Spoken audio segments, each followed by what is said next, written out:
Wata balaaleffachuun hiriira mormii cimaa geggeessaniiti jiran. Yuunivarsiitii Saayinsii fi Teekinooloojii Adaamattis bifuma wal fakkaatuun hiriirri mormii cimaan kan geggeeffame waggaa ta'u humnoonni xiqqaa mootummaa bilchiginnaa barattoota uummata isaaniitiif sagalee ta'uuf mormii geggeessan irratti reebichaa hamaa geessisaa akka turanii fi gaazii imimmaan nama keessaa harcaasu fayyadamuun barattoota Yuunivarsiitii Adaamaa irra miidhaa akka geessan gabaasaan nu ga'e ni addeessa. Mooraa Yuunivarsiitii Amboo keessattis barattoota Oromoo Yuunivarsiitichaa barataniin hiriirri mormii cimaan gocha sanyii duguuggaa uummata Oromoo irratti raawwatame balaaleffatu godhameeti jira.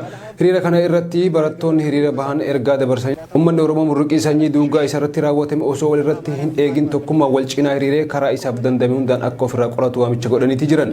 Yuunivarsiitii Mattuu keessattis haaluma wal fakkaatuun hiriirri mormii cimaan murruqii uummata Oromoo irra ga'u balaaleffatu kan godhame waggaa ta'u waraanni mootummaa barattoota hiriira mormii bahanii karaa nagaatiin mirga uummata isaanii gaafatan reebuudhaan miidhaa cimaa barattoota irraan ga'uun isaa beekameeti jira. Ganamarraattis barattoonni Yuunivarsiitii Kotobee duula qindaa'aa sanyii duguuggaa faannoo Amaaraa fi mootummaa bilchiginnaatiin uummata Oromoo irratti gahee balaaleffachuudhaan mormii lagannaa nyaataa godhanii jiran. Ajjechaan uummata keenya Wallaggaa irra gahaa jirus dhaabbachuu qaba jechuun nyaata dhiyaateef nyaachuu diduun mormii cimaa godhanii turan. Karaa biraatiin godina Baalee aanaa Madda Alaabuu magaalaa Bidireetti gochoota suukanneessoo faannoo Amaaraa fi mootummaa bilchiginnaatiin uummata keenya irratti raawwachaa jiran balaaleffatanii hiriira cimaa kan geggeessan waggaa ta'u hiriira isaanii kana irrattis qabsoon bifa haaraan amma eegaltee bakka hundatti akka itti fufuu qabdus waamicha isaanii dhageessaniiti jiran. Akkasumas handhuura Oromiyaa magaalaa Finfinnee mana barumsaa Jeneraal Waaqoo Guutuu keessatti barattoonni Oromoo hiriira mormii cimaa geggeessaniin duguuggaa sanyii bilchiginnaatiin uummata Oromoo irratti raawwachaa jiru haa dhaabbatu. Oromoon mirga isaa goonfachuuf sodaa qawwee fi doorsisaan uf duuba deebuu hin qabu jechuun uummata isaaniitiif sagalee ta'aniiti jiran. Lixa Oromiyaa mana barumsaa bultii addaa Naqamtee keessattis hiriirri mormii cimaan gocha sanyii duguuggaa Oromoo irratti raawwatamee fi raawwatamaa jiru mormuun barattoonni Oromoo mormii isaanii dhageessaatii oolan. Mormiin duula qindaa'aa faannoo Amaaraa fi mootummaa bilchiginnaatiin uummata Oromoo irratti raawwatee balaaleffachuun kan itti fufee waggaa ta'u godina Harargee lixaa aanaa Habroo magaalaa Galamsoo keessattis gocha sanyii duguuggaa Oromoo irratti raawwatee balaaleffachuun hiriirri mormii cimaan taasifameeti ture. Addi bilisummaa Oromoo waan danda'uun akka of ittisu yaamicha taasiseeti jira. Abaawwan ibsaa muddee bara 2022 baaseen weerarri lafa Oromoo ajjechaan gara jabina buqqaatii gudeeddaa fi kan kana fakkaatan haala hammaataa irra ga'uudha ibse. Munawwar Ahmad dabalata oduu tanaa isinitti hima. Addi bilisummaa Oromoo ibsa muddee bara 2022 baaseen weerarri lafa Oromoo ajjechaa gara jabina buqqaatii gudeeddii fi kan kana fakkaatan haala hammaataa irra ga'uu ibse. Milishaan shororkeessaa faannoo Amaaraa kan mootummaa paartii bilchiginnaatiin durfamu leenjifamee hidhatee Oromiyaa irratti lola dhumaa gaggeessaa jira kan jedhe Abaawwan Oromoon seenaa dheeraa koloneeffannaa Abisiniyaa keessatti erga waraana Minilik ajjechaa jumlaa fi waraana duguuggaa sanyii akkanaa hin mudannee jedhe. Ittuma fufuun duulli Minilik jaarraa 19ffaa keessa Oromoo irratti godhe harma haadhaa fi harka dhiiraa mure bara paartii bilchiginnaa humnoonni gara jabeeyyii Amaaraa Oromoo qulqulluu kan magaalaa Buree mataa irraa muranii Goojjam keessatti ulee irratti fannisanii agarsiifaman reeffa gubanii sirba injifannoo dhageessanii je. Kanaaf kana booda humnoota paartii bilchiginnaatiin deeggaramanii yakka bifa kanaa hojjetan obsuun hin danda'amuus je. Oromoon daangaa naannoo tokkollee hin ceene hin weerarre kan je ibsi dhaabbatichaa Oromoon namoota ilmaan isaa fi shamarran Oromoo irratti salphina geessan dabalatee namoota biroo waliin michummaan jiraataa turus ibse. Oromoon isaan nyaachisee jira, isaan tiksee jira. Oromoon lafaa fi gandaan gatii baasellee nagaan akka jiraatan hayyamuu fi eere. Deebiin qubsiifamtoota irraa kennamu garuu gara jabummaa fi kabajaa dhabuu waan ta'eef Oromoon biyya abbaa isaa keessatti ofirraa ittisuuf mirga qabaa je ibsi adda bilisummaa Oromoo irraa kenname kun. Oromoon kutaalee Oromiyaa hundarraa dammaqee dachii isaa ijoollee haadholii fi manguddoota isaa akka ittisan addi bilisummaa Oromoo yaamicha taasisee jira. Kana booda salphina akkanaa garaa itti baadhannu hin qabnu kan jedhe dhaabbatichi of ittisuun mirga uumamaati waan ta'eef qabsoo of ittisuu irratti cimuun dirqamaa fi itti gaafatamummaa Oromoo hundaati je.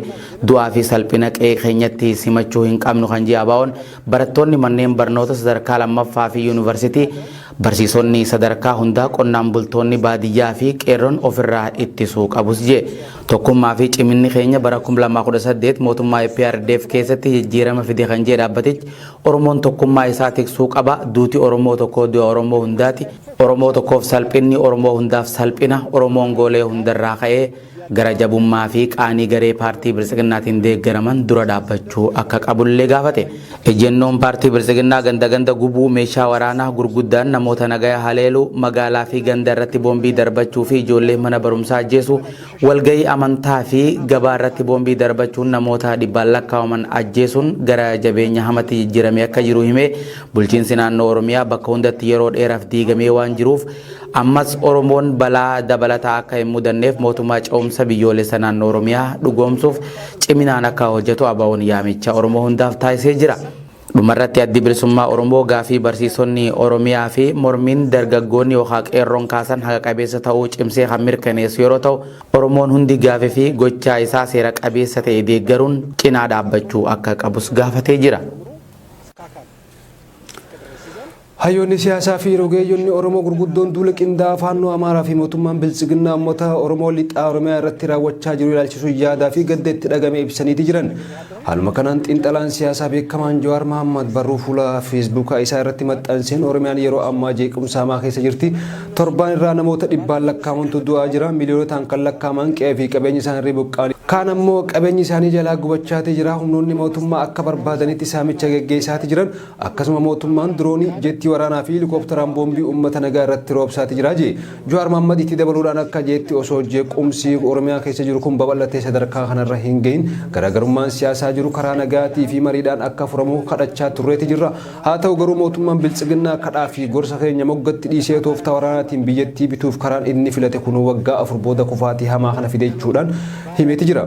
Qondaallee ODP duraanii Dr. Milkeessaa Miidhagaa ammoo gama isaatiin barruu fuula feesbuukaa isaa irratti maxxanseen Oromoon bakka jiru maraa sochii godhaati jira.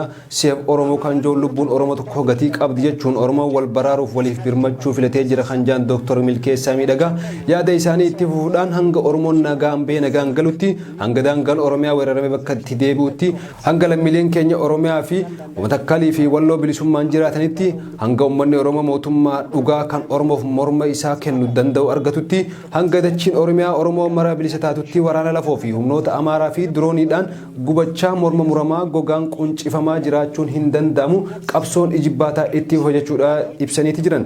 Dr. Milkeessaa Miidhagaa itti fufuudhaan qabsoon karaa nagaan magaalota keessatti gaggeeffaman hundi naamusa qabaachuudha qaban waanuma dur itti turre wal yaadachiisuun gaariidha jechuudhaan qabxiilee yaadachiisaa barbaachisan torba lafa kaaniiti jiran. Kanneen keessaa tokkoffaarratti sabaa fi amantii kamiyyuu balaaleffachuun naamusa cabsa miidhuuf yaaluunis naamusa cabsaa Oromoon miidhama isaa addunyaatti dhageessifataati jira jaan. Lamaffaarratti qabeenya nama dhuunfaas ta'e garee tuquun barbadeessuun naamusa cabsaa ta'a jaan.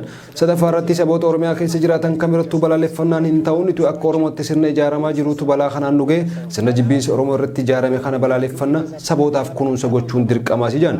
Afuraffaarratti deennatii fi lukkeeleen humnoota weerartuu naannoo Amaaraa federaalaa fi ergamtoonni naannoo Oromiyaa irraa mormii nagaa keessa seenanii dhaadannoo gara biratti jijjiiruudhaan hanga mormicha gara jeequmsatti jijjiiruun ni dhama'u wal ta'uun wal dhaggeeffachuun barbaachisaadha namoota shakkitan naamusaan gorsaa malee akka hin xuunes himaniiti jiran.